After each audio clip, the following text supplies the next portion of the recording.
Dumating na sa Talisay, Batangas ang mga diving equipment ng Philippine Coast Guard o PCG na gagamitin sa paghahanap sa mga missing sabungero sa Taal Lake.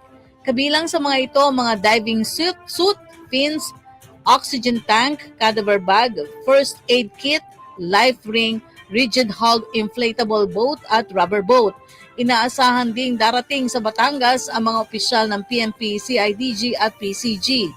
Nabatid na magpupulong muna ang mga ito bago simulan ang paghahanap. Gayunpaman nakadepende sa lagay ng panahon sa Batangas kung kailan uumpisahan ang pagsisid sa Taal Lake.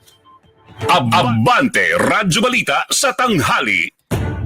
Nagsagawa ng paunang pagsisid sa Taal Lake para hanapin ang mga missing sabungero. Ayon kay Justice Assistant Secretary Jose Dominic Lavano, ang operasyon at makatuwang nagagawin ng mga personnel mula sa PNP, CIDG, Philippine Navy at Philippine Coast Guard. Nauna nang nagpatupad ng mahigpit na seguridad ng mga otoridad sa lugar. Matatandaan na sinabi ni Julie Dondon Patidongan na sa Taal Lake inilibing ang mga nawawalang sabungero.